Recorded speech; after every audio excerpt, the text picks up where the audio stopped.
The Devil's Advocates radio show is broadcast under a time brokerage agreement between Devil Radio and Civic Media, Inc. Some portions of this program may be pre-recorded. Warning, you are about to listen to the greatest radio show ever, and due to contractual obligations and to shield our airwaves and corporate licensees from any semblance of liability, responsibility, and gullibility, we must tell you the views represented on this show are not necessarily those of this station or its management. This radio show contains differing points of view on current political topics, and due to the nature of its contents, it should be heard by everyone. Thank you for listening. Now live from the Civic Media Studios in Madison, Wisconsin, where the political party is just beginning, welcome to the Devil's Advocates Radio Show. Friends proving it's never personal, only politics. Please allow me to introduce myself. And now, here's your hosts, Dom and Crute. Welcome to the Devil's Advocates Radio Show. It's Thursday, Friday Eve, as Dom would call it. I call it the show must go on Thursday edition. Just moments before we came on the air, I sneezed my head off. And I don't know if you have ever met a violent sneezer. I'm one of those. Very violent. So if I need a moment to, blow my nose or something, I'll try to use the cough button. But the show must go on. So let's go on. Going to ask a big question, couple of big questions. Been thinking very hard about this. Activist friend of mine, Pizza Box Mike, you know him, you love him. Pizza Box Mike called me this morning, or I called him back. I owed him a phone call. He said, I got a bright idea. I think it's time to recall Ron Johnson. I said, recall Rojo. I like how you think, man, but Dom said you couldn't even do that. He said, he's wrong. I said, I know he's often wrong. Dom will join us at 4. We'll tell him he's wrong to his face. But we'll ask the question, can we recall a U.S. senator here in the state of Wisconsin? And maybe, should we recall a U.S. senator? And if so, when? So I'm going to try to answer those questions today on the big show. I think they're all very important questions. And the target of this question, U.S. Senator Ron Johnson. New information's come to light, man. So we'll get there. Stick around 3:30-ish. We'll pick up this conversation. I've even got a legal opinion of sorts to reference. But I want to start today. Jim Trupis. And we've joked on this show once upon a time because I heard someone on the radio airwaves once say, who's Jim Trupis? And I thought to myself, do your homework. Jim Trupis is a bad man. And I don't mean like in the street gang bad sort of way. I mean in the political malfeasance sort of way. So who is Jim Trupis? Well, he was the co-architect, I would say, him and Kenneth Cheesebro, of the false elector scheme that originated here in the state of Wisconsin. He was Donald Trump's lawyer here in Wisconsin. What else? Well, he tried to have 200,000 absentee ballots thrown out. He was Trump's representative in the recall effort in Milwaukee and Dane counties. Interesting that, he lives in the state and he would disenfranchise his own votes if it meant his guy could, retain a presidency. He did not win. Because if you've been listening to the big show, Joe Biden won in 2020. Contrary to what Jim Trupis and a few others would have you believe. In fact, if they had carried out their scheme, I would allege, criminal scheme successfully, well, Donald Trump would still be the president, perhaps dictator for life, and the will of the American people, small d democracy, probably dead forever. So, begs the question, why would Wisconsin's very own Rudy Giuliani be able to oversee judicial ethics? Do you know who oversees judicial ethics, at least in part? Jim Trupis. Richard Neese. This reporting at the Wisconsin Examiner, March 21st. Recent news. Just 1 month before Judge Janet Protasewicz steamrolled Dan Kelly in the... Sorry, I'm having some sort of allergy affliction. I'll do my best. Just 1 month before Judge Janet Protasewicz steamrolled Dan Kelly in the April 2023 Wisconsin Supreme Court election, the court's 4 right-wing members, call them justices, although I hate to use that term, Annette Ziegler, Patience Rogensack, Rebecca Bradley, that's the bad one to my opinion, and Brian Hagedorn, hastened to reappoint Jim Trupus to the Wisconsin Supreme Court Judicial Conduct Advisory Committee over objections from the good Bradley, Justice in Walsh Bradley, Rebecca Dallett, and Jill Karofsky. Yes, that Jim Trupus, Wisconsin's very own Rudy Giuliani without the drippy dye hair. The Judicial Conduct Advisory Committee was created by our Supreme Court to advise Wisconsin state court judges on how to ethically perform their duties. Seems ironic, doesn't it, folks? According to the Code of Judicial Conduct, SCR Chapter 60. The Code of Judicial Conduct, in turn, was adopted to ensure that, here's a quote, judges individually and collectively respect and honor the judicial office as a public trust and strive to enhance and maintain confidence in our legal system.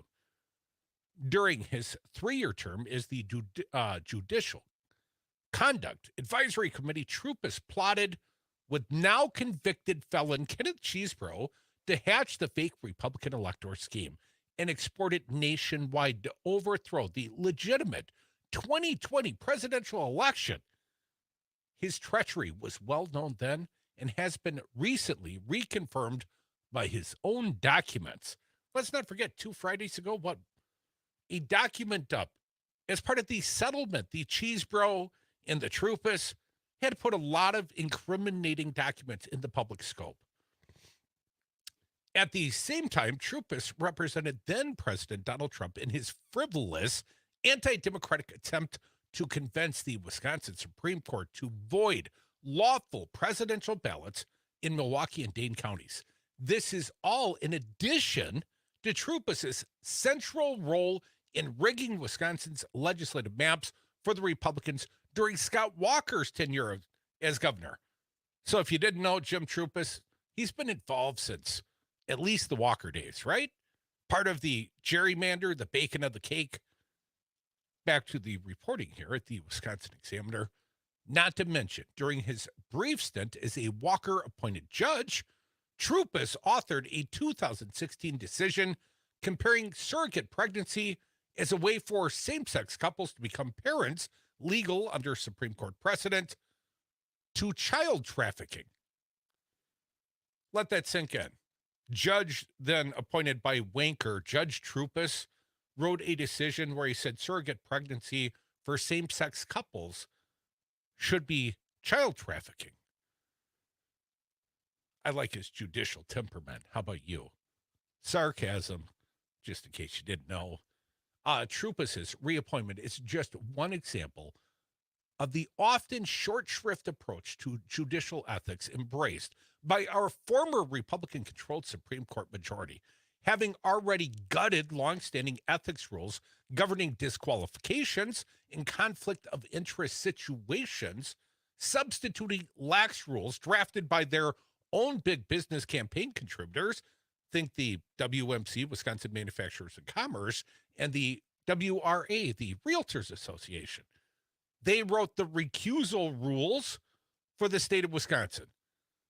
And having already closed all administrative meetings in which the People's Court business was conducted since reopened by Justice Protasewicz's investiture, having already created special courts for business that compromised judicial independence and equal treatment for all, the court majority once again anointed Trupus, now an alleged unindicted co-conspirator, I allege it every day, to serve as an ethics beacon for hundreds of state court judges, acting in good faith as fiduciaries for the good of the people. Instead of disbarring Trupus for his electoral dirty work and referring him for criminal investigation as they should have, Justices Rogensack, Ziegler, Bradley, and Hagedorn welcomed him as one of their own and rewarded him with a position of undeserved trust that he still holds today. Predictably, Trupus has denied any wrongdoing in his recent settlement of the lawsuit that further exposed his unscrupulous election meddling on Trump's behalf. But so what? That just means he is not only ethically challenged, but too cowardly to admit wrongdoing even when he's caught red-handed. Craven self-interest is another reason Trupus shouldn't be advising judges on how to behave under the Code of Judicial Ethics. Why our current Supreme Court majority hasn't booted Trupus, and we're talking to the new Supreme Court majority, right? The supposed liberal majority. Why our current Supreme Court majority hasn't booted Trupus from the Judicial Conduct Advisory Committee since Justice Protasewicz swearing in is beyond me, writes this author. In light of his sordid history, what does Trupus's membership on the Judicial Conduct Advisory Committee even arguably advance its mission, let alone the public's respect for our courts? Why would anyone care what Trupus thinks about judicial ethics, except perhaps those who don't care about our judicial system? Except for those perhaps who don't care about judicial ethics at all. Those are the ones that would, seek guidance from a guy like Jim Trupus. Richard Neese wrote this March 21st, 2024 at the Wisconsin Examiner. We've shared it on our Facebook page as we do, and you can be a part of this fine program. That's how we play. 844-967-2789. The question asked soon, should we recall Ron Johnson? Can we even do that here in the state of Wisconsin? Dom did one Google search. No one's ever recalled a senator before. Guess can't be done. Dom, you got to try a little harder. And if we have any friends on the court, please consider reinvestigating the judicial oversight being offered by Jim Trupus, who I'm not clear why is not under criminal indictment in the state of Wisconsin. The question was asked off air again by me and others to me today. What the hell is the Attorney General Josh Call doing? Come on, man, get off the schneid. More Devil's Advocates, the Thursday edition. The show must go on. Sneezing, allergies, and all. 844-96-PARTY.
I would have gotten away with it, too, if it wasn't for those meddling devil's advocates. Jim Trupus must go. Welcome back, Devil's Advocates Radio Show. We'll soon ask the question, can we recall Ron Johnson? Should he go as well? But Crute's not doing his job. I'm going to get recalled from this position, this esteemed job as radio announcer. Civic Media having their Ride into Spring Text to Win contest. And Crute's not doing his part. The 3 o'clock hour has come, and we haven't given you your keyword to win. You got to use the Civic Media app. And if you haven't gone to the apparently Apple Monopoly iOS store or whatever the the other people use, the Android store. What's it called? I don't even know. I'm an Apple monopoly guy. But get the Civic Media app, and you got to use the texting feature during this show to the greatest radio show ever. You can use the feature to text right now. And your key word to win, I know you've been waiting for like 15 minutes. Win! W-I-N. Win! The key word, the 3 o'clock word for this hour is win. Text it in now. Use the Civic Media app. Good luck to you. What are you trying to win? Well, daily entrants, including today's winners, are entered to win one of 2 grand prizes, including brand new bikes, a 3-in-1 party blender, and an outdoor patio love seat. It's the Ride into Spring event. And for daily winners, including one each contest hour, meaning this hour, you better start texting the keyword win, W-I-N, and you could win an overnight getaway to Chula Vista Resort in Wisconsin Dells. So win, W-I-N. Good luck. I hope you win. See what I did there?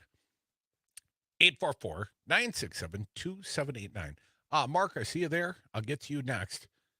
Want to get one more quick topic out there. We've got Bob Spindell as a Wisconsin Elections Commissioner. And if you're unaware, he's also a fake elector.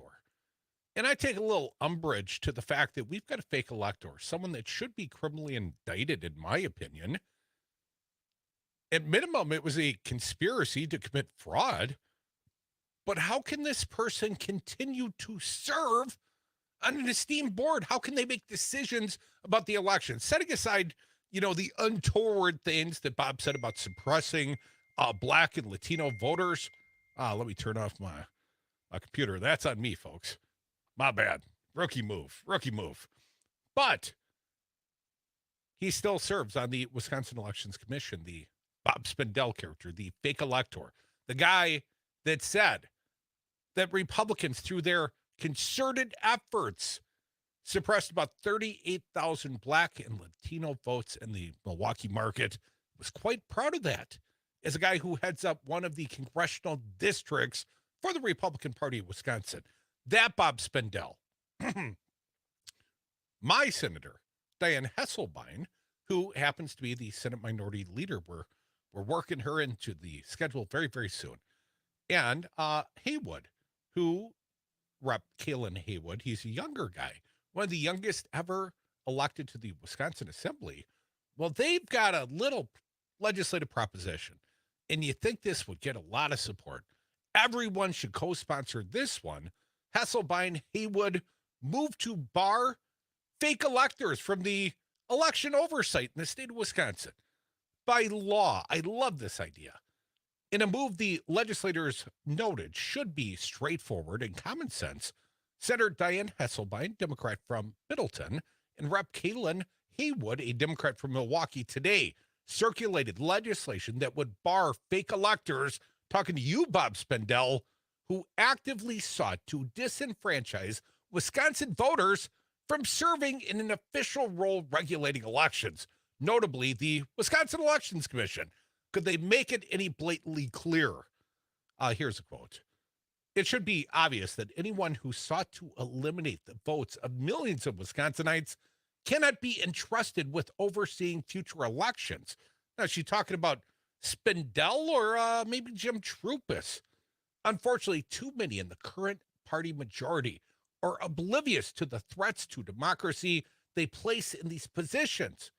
Now, the legislation Haywood and Hesselbein circulated would prohibit a person who had attempted to file a false set of presidential electors, again, looking at you, Bob Spindell, as was infamously done in Wisconsin and other states following the 2020 election, from serving as a member of the Elections Commission or its staff, serving as an administrator of the Elections Commission, or serving as an election official. All seems like good policy. One more quote. It is clear that individuals who actively work to disenfranchise voters should never be granted a role in shaping democratic process, says Rep. Haywood. We must remain vigilant against those who threaten the integrity of our elections. And noting that Republicans in both houses prematurely pulled the plug on legislative work, Hesselbein and Haywood said the election integrity is just one crucial issue, one of the many crucial issues left unaddressed in this session, and renewed calls for the legislature to go back in session. Do your freaking job. I mean, it's not election time yet. It's freaking March. 844-967-2789. Mark, appreciate your patience. Welcome to the show. What do you got for us? Yeah, thanks, Crute, for taking my call. Usually I call in later in the day. But this is just kind of sad that, and I don't think they're oblivious to the threats to democracy. I don't think they care about democracy anymore. I think these guys are paternalistic, grasping onto the fifth commandment, and that they think that they're the substitute for our fathers and mothers, and the government should rule over us all, and democracy just shouldn't be in existence. Jim Trupis and Bob Spindell both violated their oaths to the Constitution. I mean, pure and simple, the 14th Amendment to the Constitution, as you already pointed out today, the fake electors thing was an attempt to abridge our right to vote. Perhaps not our right to vote, but our right to have those votes actually counted toward the electors we selected for this state. And I mean, they should, if you see them going in a restaurant, you should just go, what the hell are you doing in here? I mean, they should be denied the company of law-abiding. They can't eat publicly in your world, Mark? Man can't have a Sammy at the deli in your world? Because, he would threaten to overturn democracy. I think that might be appropriate because, I mean, what do they want to roll our republic back to the days of when the Roman Republic, and I've said this before, when the Roman Republic collapsed, and that leaders had to worry about they had to have a taster for their food, so make sure it wasn't poisoned by their enemies. I mean, is that what they're gunning for? What about carryout, Mark? Is carryout acceptable? Can a false elector, can Bob Spindell get carryout? Can he buy fish fry tomorrow night and carry it out as long as he doesn't plop his ass down at the bar and make a spectacle? Maybe we'd have to with that kind. Okay, what about Uber Eats, Mark? Can he order it through a third-party app? I suppose, but I mean, I'm just angry about this as you guys are. And these guys just violated the Constitution, and neither one of them should be in public office again ever, because it's just a blatant violation. Because they don't care about democracy. They wanted to install a dictator, pure and simple, and that's what Donald Trump would have been if he would have got back in office. And we're all on the list. We've all been denounced, and I don't know if we'll be in the same detention camp together if Trump gets in power. That it is just, maybe I'm being hyperbolic, but I get fired up sometimes, and it just is sad that we have to tolerate them being in public office at all. Mark, appreciate your phone call. Maybe local restaurateurs should have a policy. Don't serve a fake elector. They can go to the grocery store. They can get the sandwich at Quick Trip, but don't serve them there. Don't let them eat at your tables. Don't let them socialize and enjoy a good dinner. It's up to you, but freedom says you must deny them service. More devils.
the Devil's Advocates, making radio great again.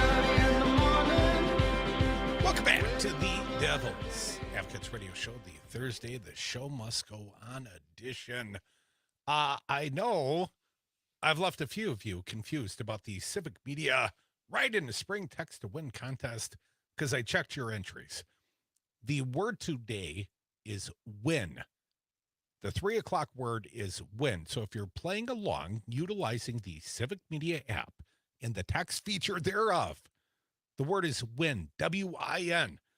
I saw a couple of you thought I said sun, like the sun. That ain't it. It's win, like let's win the election in the fall.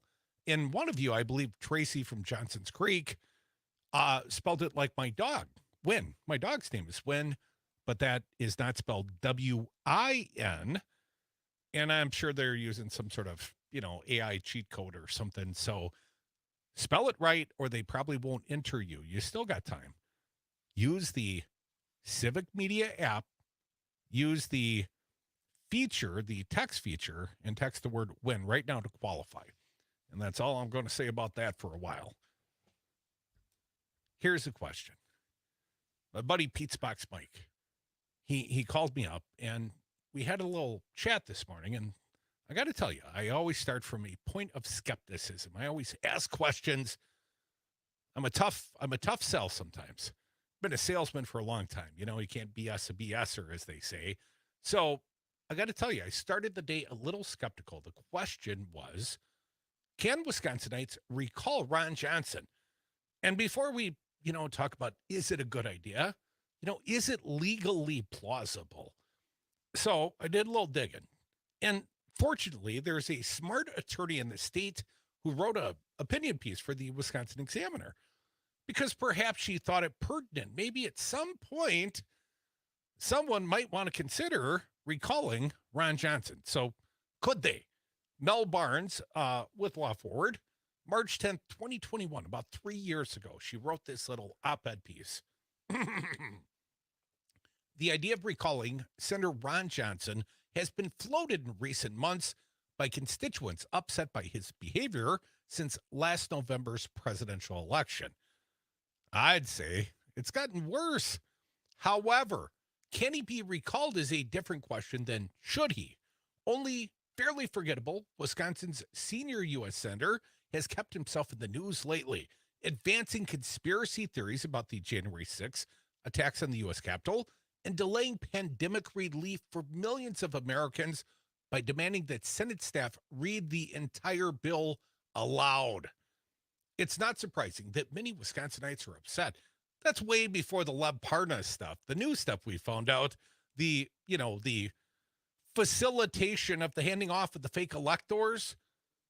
Anyways, it's not surprising, as Mel Barnes writes, that many Wisconsinites are upset and looking for a way to replace this unmoored politician. In Johnson's case, they'll have their chance soon enough. Well, because his term was up in 2022. And several would-be successors have already announced their bids for a seat. The Mandela Barneses and the Sarah Godlewskis and the Tom Nelsons and the Alex Lazaries. But what if Wisconsinites can't wait? Well, now it's past that time frame. Or more generally, what if a senator had 4 years remaining on his or her term and the people had enough? Yeah, that's where we're at now. This is why Wisconsin, like many states, adopted a way to replace elected officials who strayed too far from the will of the people. Wisconsin added the recall to its constitution in 1926, but it has never been successfully employed to remove a member of the state's congressional delegation.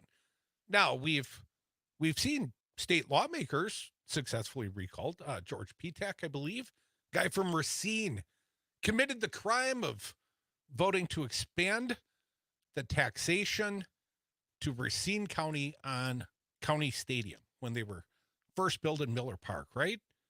And that was his crime. And he got recalled for it successfully in the state of Wisconsin. But that also turned the balance of power in the state from Republican to Democrat, if I recall. So it was an important recall.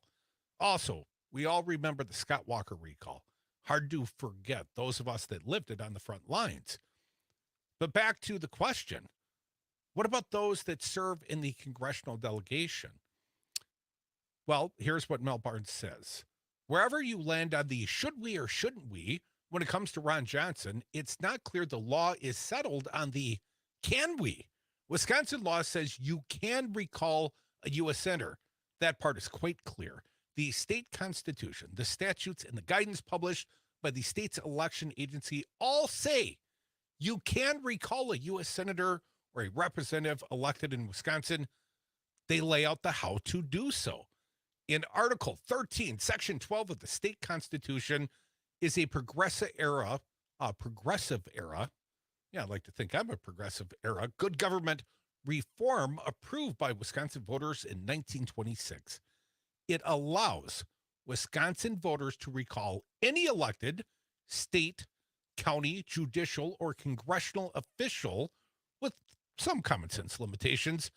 First, the elected official must first have completed the first year of their term. Remember, I was very anxious at like 12:01 a.m.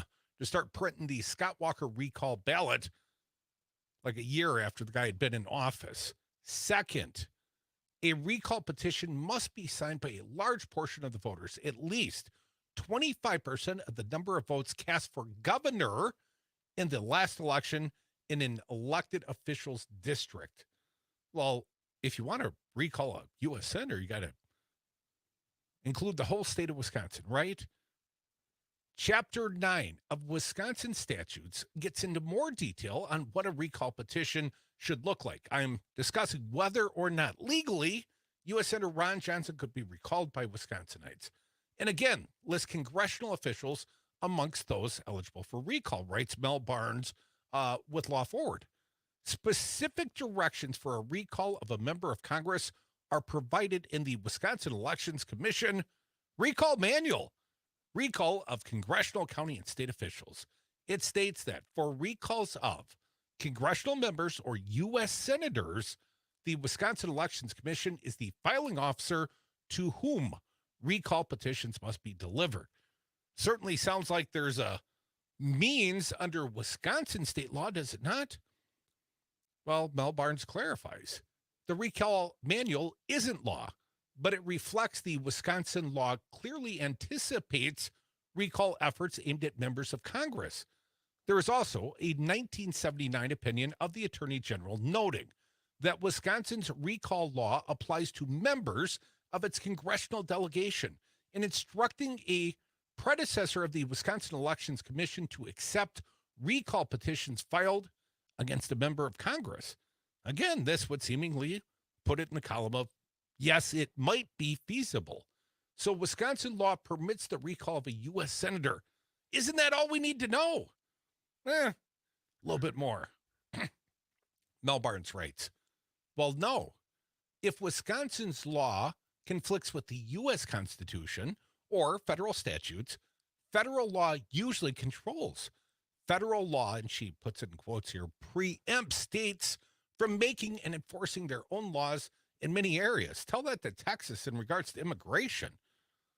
I read on. Some classic examples are parts of the product liability and copyright law. A federal law doesn't even need to be the exact opposite of what the state law says. If the federal government has weighed in on the topic, state law may be shut out. In order to know if Wisconsin can recall a senator, we need to know if federal law prevents the state from allowing a recall. So I read on.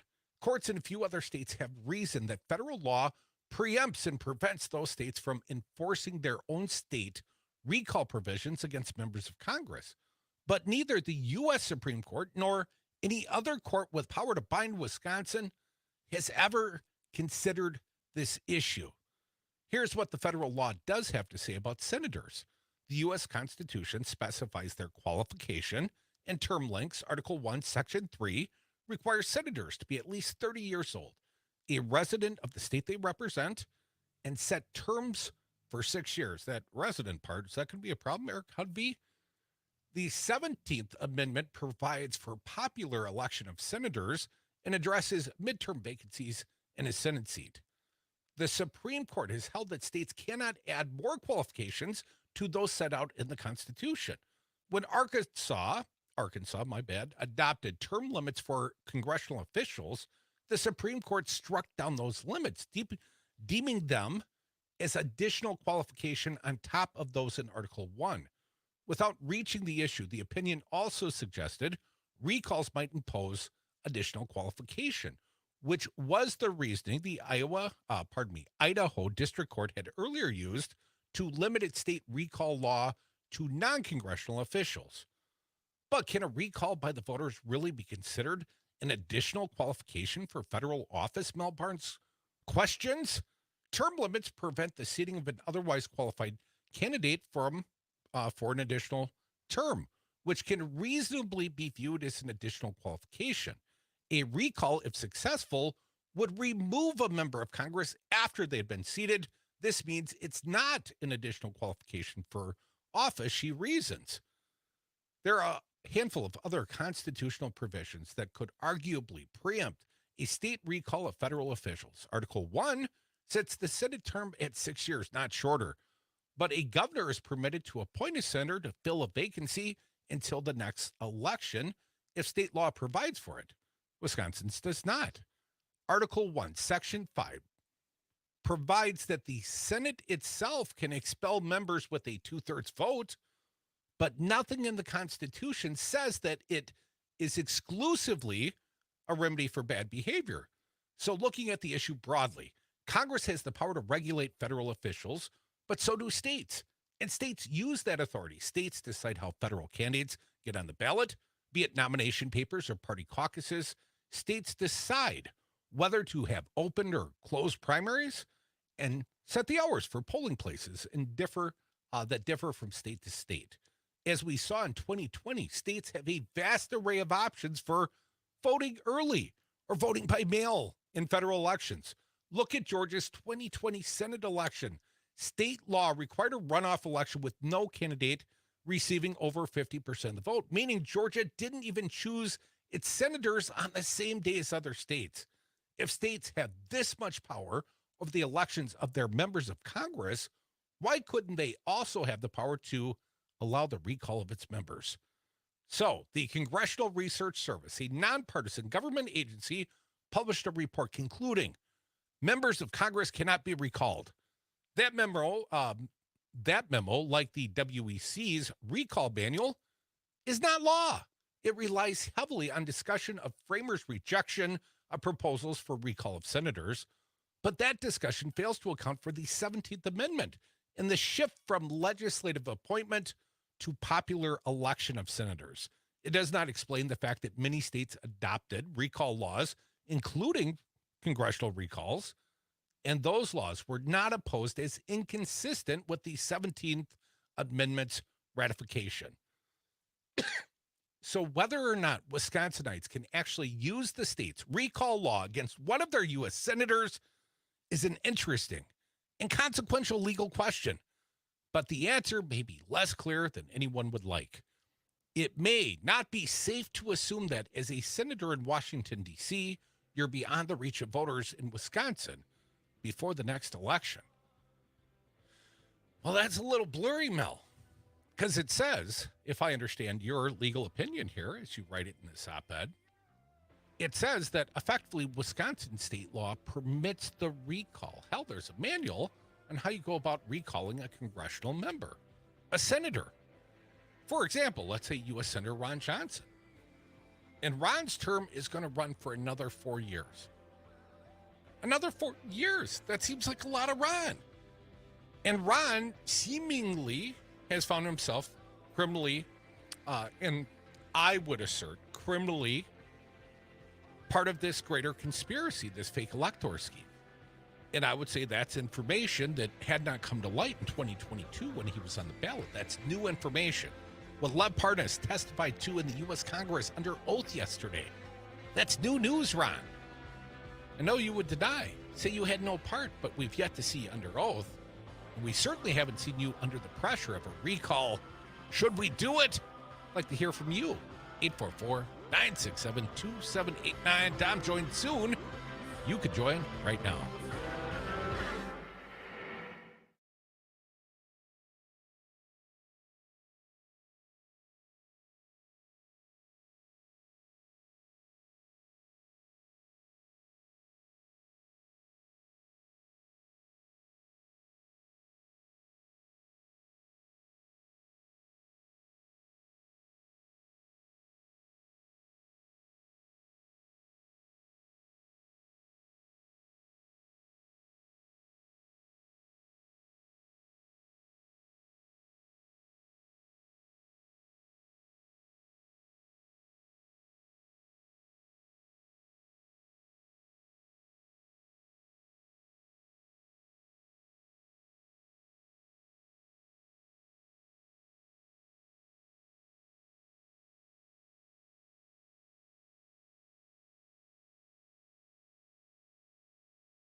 The Devil's Advocates. Political commentary from the back of the class.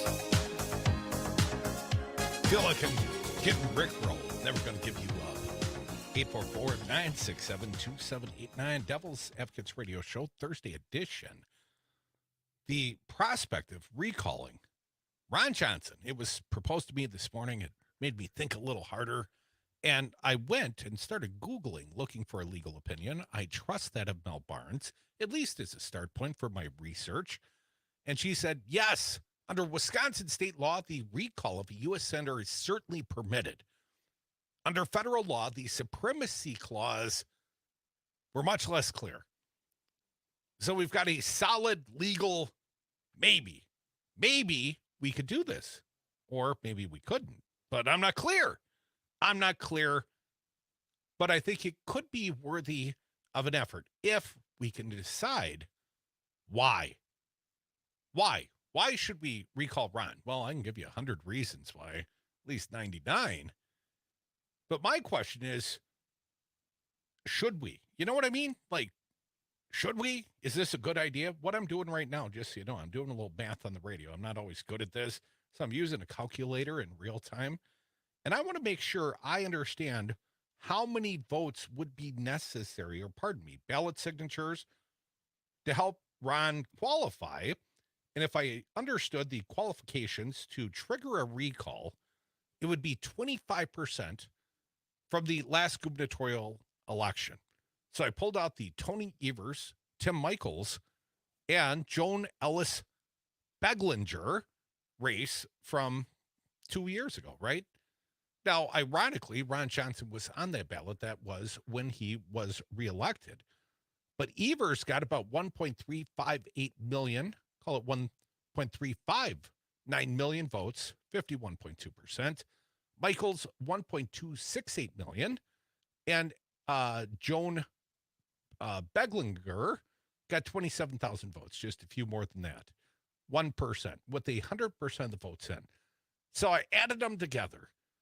And we would need roughly 663,529 recall signatures. Now, I remember the initial claim with Scott Walker, about 1 million. I think it actually came in actuality, 900,000 plus, but not 1 million. So it's been done before. But should we? If we can, should we? Want to hear from you, 844-967-2789. Last chance. Also, if you're participating in the Civic Media Right into Spring Text to Win contest, last chance for this hour, text in the keyword WIN, W-I-N. Use the Civic Media app, use the text function thereof, right into Spring by texting WIN. But back to this recall thought process. Want to hear from you and a few people. Got opinions. I want to hear them. 844-967-2789. Jeannie from Eau Claire, welcome to the show. How you doing, Jeannie? Pretty good. I didn't realize that you were on this time of day. I found you, on YouTube, so I thought, I got to call him. You know, my situation is lock him up. Lock him up.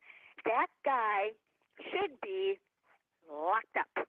And if we have to do a recall, I think good planning for it. Definitely. He should not be sitting in that seat representing us when he's a criminal. Sorry about that. But this is my personal opinion. And God darn it, I watched him. I watched him live in Russia. I've seen his antics, and it just makes me sick. And once people learn about this, I hope that, because more need to learn about this. I just wish that he was being investigated now in our state. And I hope people are calling our Attorney General. I call him a lot, to get going on this because we need something done. Thank you for the information. You're doing a great job, Crute. I appreciate you. Well, Jeannie, I'm sorry you can't hear me locally on the tap 93.5 during the 3 o'clock hour, but stick around. Dom's going to join in about 5 minutes. We'll continue the big question. I almost reread the contest, Jeannie. I almost did the Civic Media Right into Spring. But the more important question, appreciate your time, Jeannie, is recalling Ron Johnson. And I think we can. I mean, in terms of legality, it certainly seems under Wisconsin law that would be a possibility. There's always the possibility that the U.S. Supreme Court, which seems pretty partisan to me at this point, they could jump in and try to change the outcome, try to save their boy Russian Ron. But setting that aside for just a minute, can we? Let's assume we can. Legally, let's assume we can. Then the question becomes, should we? 844-967-2789. Joe calling in from the south side of Milwaukee. Welcome, Joe. What do you got for us? Mike, absolutely not. Okay. Strong opinion. Why not? It's just, hey, we had our chance in 22, right? And we came up short. Now, Yes, we got sir. to examine what we did wrong. We have to examine what we did wrong there before. Otherwise, it's going to turn out like another Scott Walker thing. It's only going to make him look better. You had it nailed when you were talking about that election. Then we did it wrong. We didn't have our debates and stuff, and we didn't carry it out, and we lost. We lost. I mean, no matter how much we want to brag about getting Walker out and getting Trump out, we lost that one, and we got to own it. And we got 4 years to think about it. Well, that is the only race statewide that the Democrats have lost since Donald Trump became the president. But, Joe, don't you think some new information's come to light, man, in terms of Ron Johnson's specific conduct? Please, not just, well, please. We all know he's a crook. There isn't nothing new here. Nobody cares. They don't care. Every time something comes out about Trump, they don't care, right? So you're suggesting that the corruptness of the Rojo was already baked into the cake? Oh, my God, yes. Oh, my God, yes. What if there was... They don't care. Joe, okay, let's say, what if we have a differing circumstance, a change in circumstance? What never happened during the Scott Walker recall? He was never charged. What if Rojo is criminally charged through his connection to the conspiracy of the January 6th, or perhaps even, for disseminating false Russian information, as Lev Parnas would allege? Joe, does that change anything if there's legal action against a sitting U.S. senator? I'll call back when that happens, because ifs and buts are candy and nuts, so we're just going to have to wait till then, Crute. All right, Joe, man. Thanks for listening, dude. Folks, we are the Devil's Advocates. We'll never desert you, never let you down. Come back. Dom's going to join right now. We'll continue this conversation, and I'm sure there's more to be talked about. The clock ticking for Donald Trump. Is he going to use the bankruptcy courts? I had seen that recommended to him. But, that would hurt his ego, I suspect.